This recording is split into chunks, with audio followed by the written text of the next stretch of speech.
1680 সালের 4 এপ্রিল মারাঠা বীর ছত্রপতি শিবাজি মাত্র 12 দিনের জ্বর আর রক্ত আমাশায় শেষ নিঃশ্বাস ত্যাগ করলেন।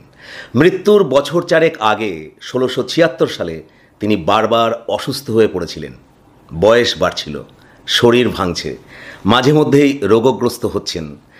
সে সময় তিনি যেন অনুভব করেছিলেন জীবন সায়ান্ন উপস্থিত।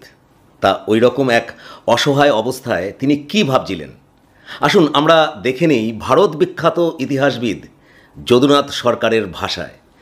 শিবাজি অ্যান্ড হিজ টাইমস তিনি তার এই বইতে লিখেছেন, Shivaji's severe illness early in 1676 had raised a very serious question in his inner council. How was he to provide for his two sons? The younger Rajaram, a boy of 6, would not be safe if left in the power of his elder brother Shambhuji, a grown-up youth notorious for his violent temper and self-indulgent character. যার অর্থ 1676 সালের মারাত্মক অসুস্থ অবস্থায় শিবাজির মনে একটি গভীর প্রশ্ন উঠে এলো, কিভাবে তিনি তার দুই ছেলেকে বড় করবেন। ছোট ছেলে রাজারাম, যার বয়স মাত্র 6 বছর, তাকে কিছুতেই বড় ছেলে সম্ভাজির তত্ত্বাবধানে রাখা যাবে না, কেননা সম্ভাজি হলেন এমন এক উঠতি যুবক যিনি তার ভয়ঙ্কর মেজাজ এবং ভোগপরায়ণ চরিত্রের জন্য কুখ্যাত।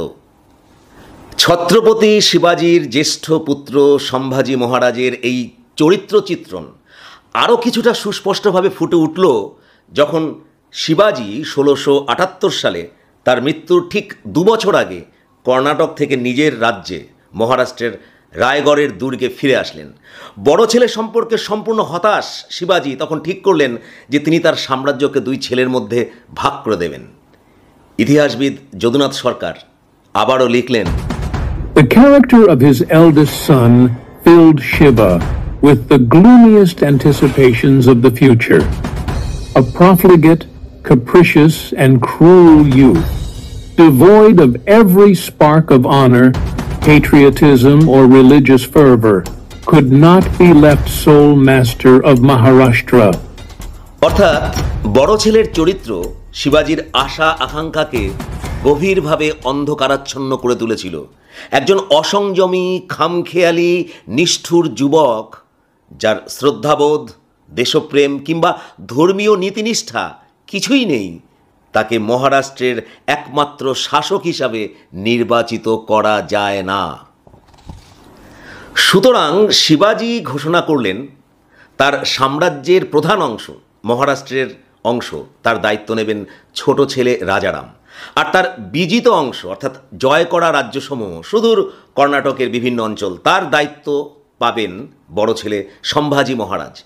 বলা বাহুল্য খুব স্বাভাবিকভাবেই সম্ভাজি বাবার উপর ভীষণ ক্ষিপ্ত হলেন, কেননা তিনি আশা করেছিলেন যে বাবার অবর্তমানে মহারাষ্ট্রের দায়িত্ব তিনিই পাবেন। ছত্রপতি শিবাজি ছেলেকে অনেক বোঝালেন। কেমনভাবে বোঝালেন? ইতিহাসের প্রামাণ্য গ্রন্থ শিবাজি সেই বইতে লেখা হয়েছে, জ্যেষ্ঠ পুত্রের চরিত্র ও বুদ্ধির কথা ভাবিয়া শিবাজি নিজ রাজ্য ও বংশের ভবিষ্যৎ সম্বন্ধে হতাশ হইলেন। তাহার নানা উপদেশ ও মিষ্ট কথায় কোনো ফল হইল না। শিবাজি পুত্রকে নিজের বিশাল রাজ্যের সমস্ত মহাল, দুর্গ, ধনভাণ্ডার, অশ্ব, গজ ও সৈন্যদলের তালিকা দেখাইলেন এবং শত উচ্চমনা রাজা হইবার জন্য নানান উপদেশ দিলেন। শম্ভুজি পিতার কথা শুধু চুপ করিয়া শুনিয়া উত্তর দিলেন, আপনার যাহা ইচ্ছা তাহাই হোক। শিবাজি স্পষ্টই বুঝিলেন তাহার মৃত্যুর পর শম্ভুজির হাতে মহারাষ্ট্র রাজ্যের কি দশা হইবে। এই দুর্ভাবনা ও হতাশা তাহার আয়ু হ্রাস করিল। শম্ভুজিকে আবার পনহালা দুর্গে বন্দী করিয়া রাখা হইল এবং শিবাজি রায়গড়ে ফিরিয়া আসিলেন ফেব্রুয়ারি 1680। এখানে বলা দরকার যে শিবাজি কিন্তু এই প্রথম বড় ছেলে সম্ভাজিকে বন্দী করেননি।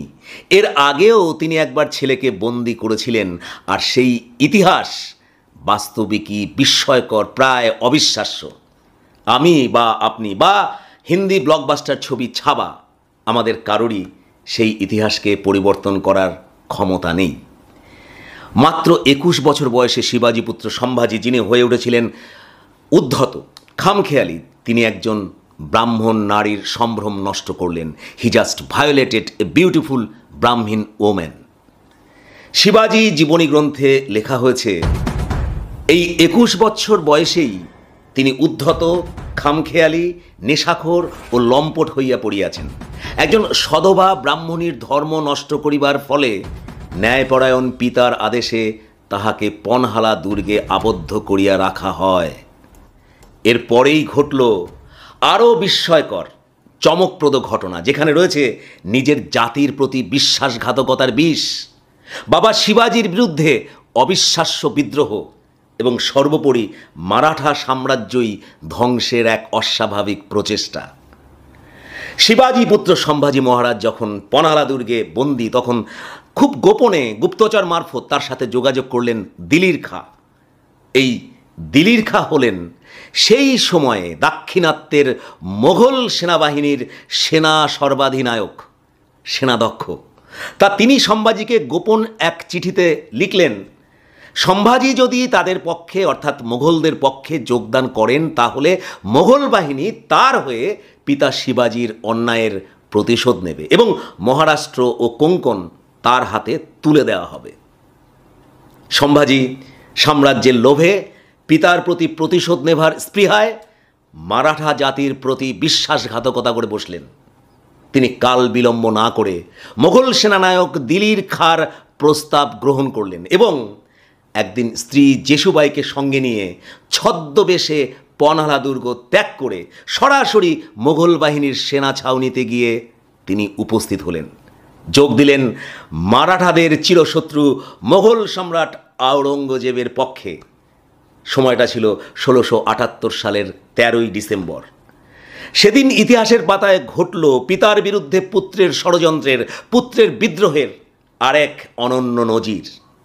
প্রমাণ শিবাজি অ্যান্ড হিজ টাইমস সেই বইতে লেখা হয়েছে, Dilir Khan wrote secret letters to Shambhuji, promising to win his patrimony of Desh and Konkan for him by the armed strength of the Mughal government if he joined Dilir. Dilir's support was to be purchased merely by Shambhuji, agreeing to a policy of friendly alliance.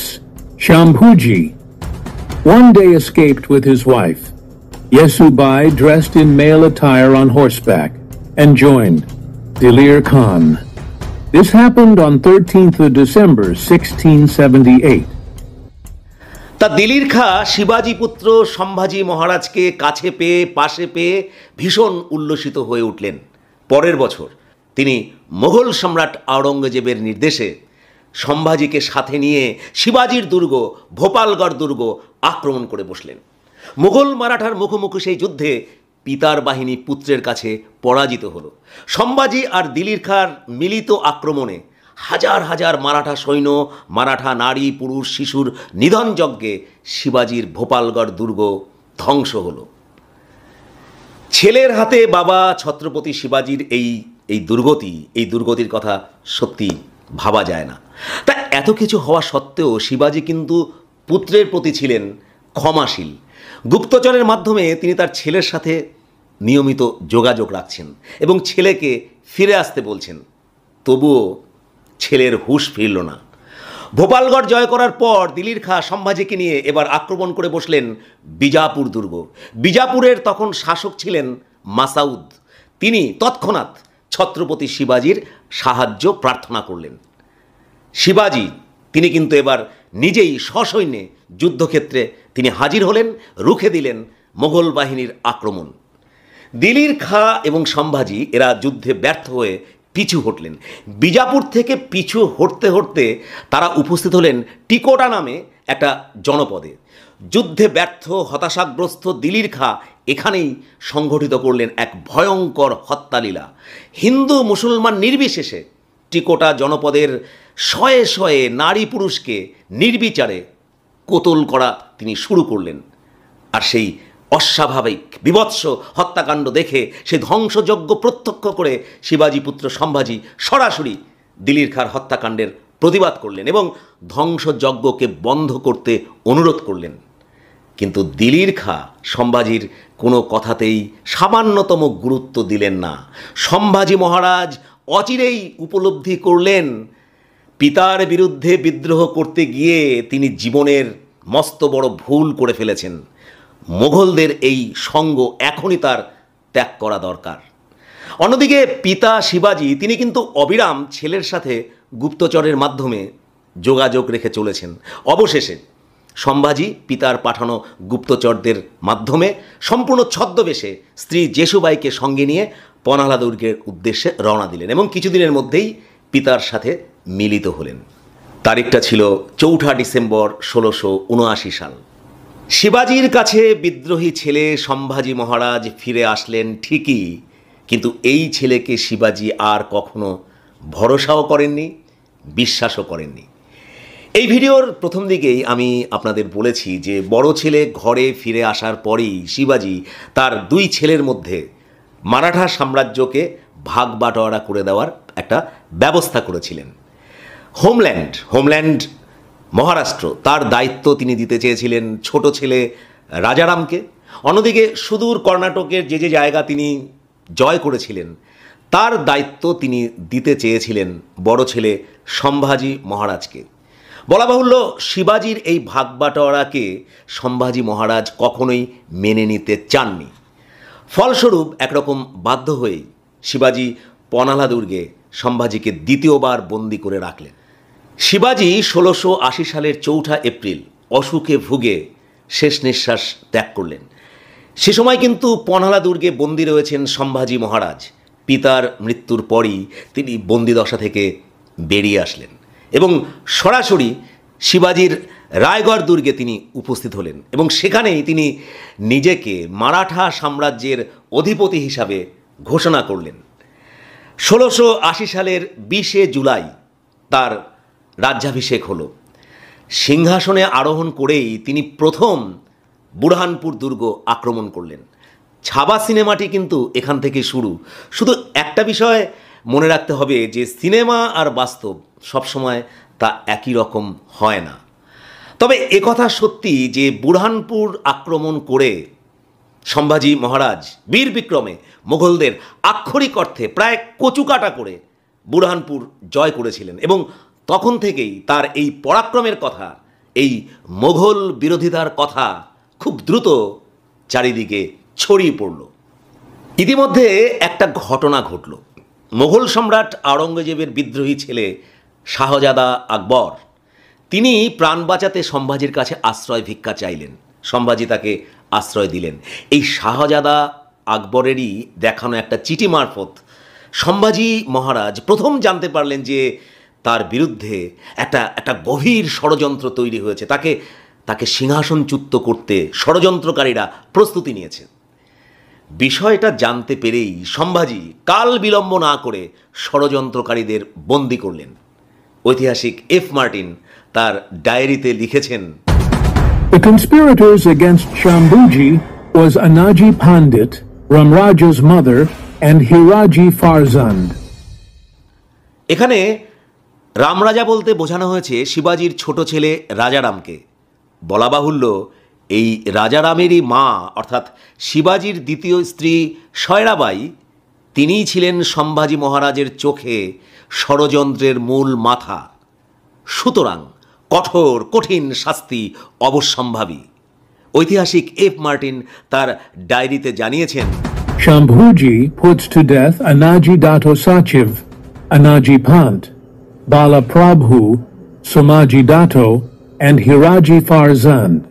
এখানে বলা দরকার ষড়যন্ত্রকারী হিসাবে তিনি একে একে যাদের কোতল করলেন তারা সবাই ছিলেন শিবাজির ঘনিষ্ঠ পারিষদ রাজকর্মচারী এবং প্রায় সবাই ছিলেন ব্রাহ্মণ। এদের তো শাস্তি মৃত্যুদণ্ড দিলেনই, তিনি কিন্তু মাকেও ছাড়লেন না।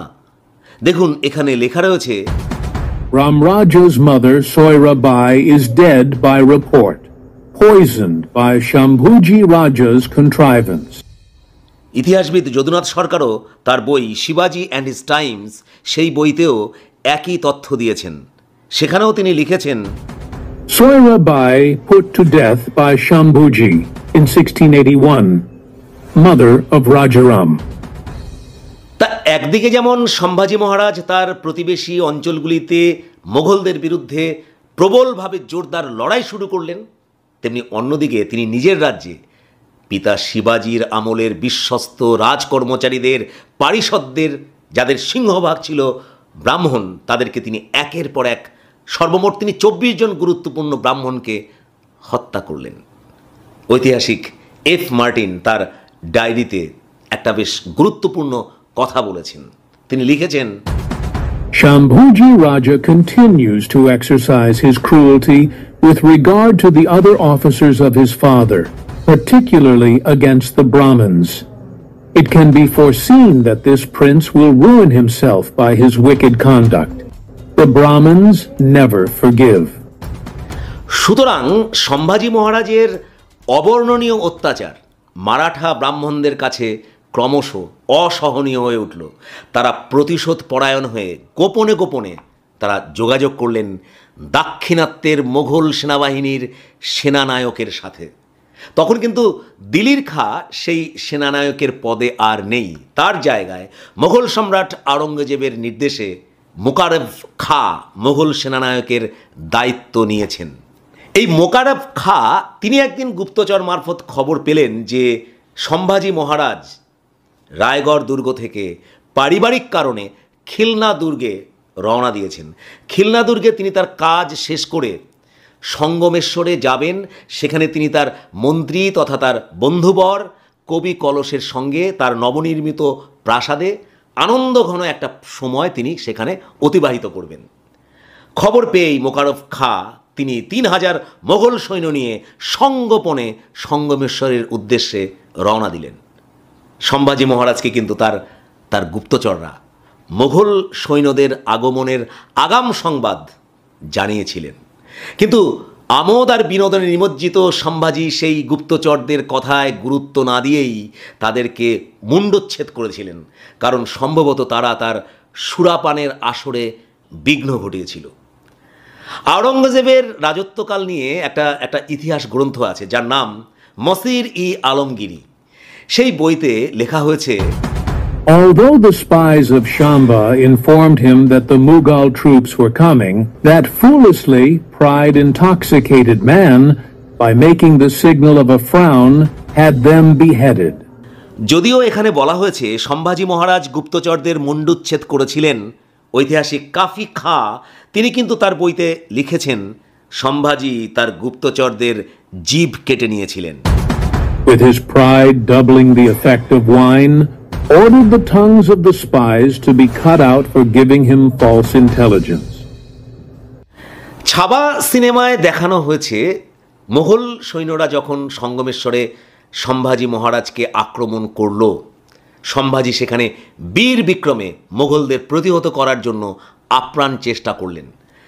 দেখুন, বিশ্বাস করুন আর নাই করুন, আমি এই ভিডিওটা করার জন্য আমি সিনেমাটি 4 বার দেখেছি। পর্দায় যখনই সঙ্গমেশ্বরের যুদ্ধ দেখছিলাম, মুঘল সৈন্যদের সাথে সম্ভাজি মহারাজের যুদ্ধ, সত্যি কথা বলতে কি প্রতিবারই সেই যুদ্ধ দেখতে দেখতে আমার দম বন্ধ হয়ে আসতো।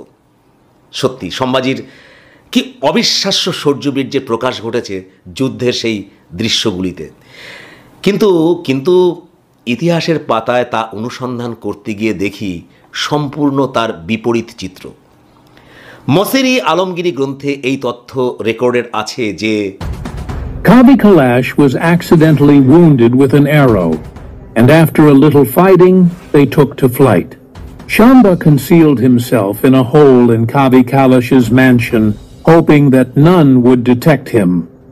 Ikhlas Khan, with a party of brave men, entered it by the steps and dragged that low fellow and Kavi Kalash out by the hair of their heads and took them to the elephant on which Mukarrab Khan was seated. অর্থাৎ সেই সময় সম্ভাজি মহারাজ কবি কলসের প্রাসাদের একটি কক্ষে লুকিয়ে পড়েছিলেন যাতে কেউ তাকে শনাক্ত করতে না পারে। কিন্তু মুকাররব খানের পুত্র ইখলাস খান তিনি কয়েকজন সাহসী মোগল সেনাদের নিয়ে সেই কক্ষে প্রবেশ করেন এবং কক্ষ থেকে কবি কলস সহ সম্ভাজি মহারাজকে বাইরে বার করেন এবং পরে মুকাররব খানের হাতির সামনে তাকে হাজির করান। বলা বাহুল্য পার্সিয়ান হিস্ট্রিতেও কিন্তু সঙ্গমেশ্বরে মারাঠাদের কোনো গুরুত্বপূর্ণ যুদ্ধের তথ্য সেখানে নেই। সেখানে একটু অন্যরকমভাবে বলা হলো যে অন্যান্য মারাঠা বন্দীদের সাথে সম্ভাজি মহারাজকেও হাত বেঁধে মোকাররফ খানের হাতির সামনে হাজির করানো হয়েছিল। পার্সিয়ান হিস্ট্রিতে লেখা হয়েছে, Shamba betook himself to the shelter of a temple and remained concealed and invested there. After much search, his hiding place was discovered. He made a fruitless attempt to fight. They were all dragged by the hair with their hands tied together to the feet of Mukarrab Khan's elephant. এর পরের ঘটনা আমাদের সকলেরই জানা। সম্ভাজিকে সম্পূর্ণ অসহায় অবস্থায় মোগল সম্রাট আওরঙ্গজেবের সামনে পেশ করা হলো। আওরঙ্গজেব তাকিয়ে দেখলেন সম্ভাজি মহারাজকে। এ সেই শিবাজি পুত্র যিনি মোগলদের হেফাজত থেকে দুবার পালিয়ে গিয়েছিলেন। একবার 1666 সালে ফলের ঝুড়িতে বাবার সাথে আগ্রা ফোর্ট থেকে পালিয়ে যান, আর একবার 1679 সালে টিকোটা থেকে দিলির খাঁর চোখ ফাঁকি দিয়ে ছদ্মবেশে তিনি পালিয়ে গিয়েছিলেন। আওরঙ্গজেব মনে মনে ভাবছিলেন যে শিবাজি যিনি ছিলেন তার স্বপ্নের দাক্ষিণাত্য বিজয়ের পথে মস্ত বড় কাঁটা, সেই শিবাজির মৃত্যুর পর তিনি ভেবেছিলেন দাক্ষিণাত্য বিজয় তার কাছে সহজসাধ্য হয়ে উঠবে। কিন্তু এই শিবাজি পুত্র সম্ভাজি মহারাজ মোগলদের প্রতি পদে পদে এমন বাধা তৈরি করেছেন যে আওরঙ্গজেবের দাক্ষিণাত্য বিজয়ের স্বপ্ন যেন স্বপ্নই থেকে গেছে। আক্ষরিক অর্থে এই সম্ভাজি মহারাজের জন্যই আওরঙ্গজেব কখনোই চোখের পাতা এক করতে পারেননি। সুতরাং এই সম্ভাজিকে যখন হাতের মুঠোয় পাওয়া গেছে তাকে দিতে হবে কঠোর, কঠিন, নিষ্ঠুর শাস্তি, এমন শাস্তি যা দেখে মারাঠারা যেন আর কখনো মোগলদের বিরুদ্ধে যুদ্ধ করার সাহস না পায়। আওরঙ্গজেবের পক্ষ থেকে সম্ভাজিকে মারাঠাদের ধন সম্পত্তি নিয়ে প্রশ্ন করা হলো, এমনকি তাকে ইসলাম কবুল করার জন্য প্রস্তাব দেওয়া হলো। সম্ভাজি মহারাজ কোনো প্রস্তাবের সামান্যতম গুরুত্ব দিলেন না, বরং তিনি আওরঙ্গজেব সম্পর্কে, এমনকি প্রফেট মোহাম্মদ সম্পর্কেও কুমন্তব্য করলেন। আর তাতেই প্রবল ক্রোধে উন্মত্ত হয়ে উঠলেন মোগল সম্রাট গোঁড়া মুসলমান আওরঙ্গজেব। তারই নির্দেশে গরম শলা ঢুকিয়ে দেওয়া হলো সম্ভাজি মহারাজের চোখে। তীব্র প্রতিবাদে সম্ভাজি মহারাজ কয়েকদিন অনশন করলেন, কিন্তু এরপর নিষ্ঠুর নির্দয় মোগল সম্রাটের নির্দেশে তার জিভ কেটে ফেলা হলো। সবশেষে তার দেহের অঙ্গ প্রত্যঙ্গগুলিকে ছিঁড়ে মুণ্ডুচ্ছেদ করে সেই কাটা মাথা নিয়ে সর্বত্র ঘুরিয়ে দেখিয়ে নিয়ে যাওয়া হলো দিল্লিতে। দিল্লি শহরের প্রধান ফটকের উপরে গেঁথে রাখা হলো সম্ভাজির মাথা। সময়টা ছিল 1689 সালের 11ই মার্চ। ইতিহাস রচয়িতা গুজরাটি ব্রাহ্মণ ঈশ্বর দাস তার বইতে এই ঘটনাটাকে লিপিবদ্ধ করেছেন এইভাবে। The emperor ordered him to be blinded by driving nails into his 2 eyes. It was done as ordered, but that proud man, from his high spirit, gave up taking any food from that day onwards. His guards urged him in vain, and he fasted for some days. At last, the case was reported to the emperor. By his order, Shamba was taken to the place of execution, and his limbs were hacked off one after another. His severed head was publicly exposed from Aurangabad to Burhanpur, and taken to Delhi and hung on the gate of that city. দেখুন, নিষ্ঠুর সম্রাট আওরঙ্গজেব অনেক মারাঠা, রাজপুত, এমনকি সুলতানদেরও মৃত্যুদণ্ড দিয়েছিলেন ঠিকই, কিন্তু ছত্রপতি শিবাজির পুত্র সম্ভাজি মহারাজকে যে নিষ্ঠুর নির্মম পদ্ধতিতে তাকে মৃত্যু উপহার দিয়েছেন, ছাবা সিনেমায় যে দৃশ্য দেখে আমরা শিউরে উঠেছি বারবার, এরকম হিংস্রভাবে আওরঙ্গজেব আর কাউকে হত্যা করেননি। বলা বাহুল্য, মৃত্যুর মুখে দাঁড়িয়ে সম্ভাজি মহারাজও কিন্তু কখনোই আওরঙ্গজেবের সেই নিষ্ঠুরতার সামনে মাথা নত করেননি। আওরঙ্গজেবের এই নিষ্ঠুরতাই প্রকৃতপক্ষে সম্ভাজি মহারাজকে বীর শহীদের মর্যাদায় ভূষিত করল। বাস্তবে তার যতই অপরাধ থাকুক না কেন, তার যতই অন্যায় থাকুক না কেন, সব কিছুকে যেন ছাপিয়ে মৃত্যুমঞ্চে একজন দোর্দণ্ড প্রতাপ মুসলমান সম্রাটের বিরুদ্ধে একজন হিন্দু রাজার বীরত্ব গাথা এমনভাবে তৈরি হলো যা সমগ্র মারাঠা জাতির কাছে হয়ে উঠল পরম এক গর্বের বিষয়, গৌরবের বিষয়। আর তার সাথে সাথে সমগ্র ভারতবর্ষ জুড়ে বহু হিন্দু জাতীয়তাবাদীর কাছে সম্ভাজি হয়ে উঠলেন একজন বীর হিন্দু রাজা। যদিও সাভারকারের মতন হিন্দু নেতা পরিষ্কার সম্ভাজি সম্পর্কে নেগেটিভ মন্তব্য করেছেন। তিনি বলেছেন, Sambhaji was unfit to rule over the Maratha empire. Maratha সাম্রাজ্য শাসন করার ক্ষেত্রে সম্ভাজি ছিলেন একজন অযোগ্য মহারাজা। আনন্দবাজার পত্রিকার ট্যাগলাইন, সেই ট্যাগলাইনটাই আমার এ প্রসঙ্গে মনে পড়ছে। সেখানে লেখা হয়েছে, ইতিহাসে যে নিন্দিত, জনসংস্কৃতিতে সেই মহান বীর। যাই হোক, এই দীর্ঘ ভিডিও শেষে একটাই কনক্লুশন, ঐতিহাসিক উপন্যাস বলুন বা ঐতিহাসিক বিষয় নিয়ে তৈরি সিনেমা বলুন, কোনো কিছুই ইতিহাসের ঘটনারেখাকে পুঙ্খানুপুঙ্খভাবে কখনোই অনুসরণ করে না, করতে পারে না। কারণ এই বিশ্ববাজারি ব্যবস্থায় প্রফিট বলে একটা গল্প সবসময় থাকে। আজ এই পর্যন্ত, দেখা হবে নতুন কোনো এইরকমই নলেজেবল ভিডিওতে। ভালো থাকুন, নমস্কার।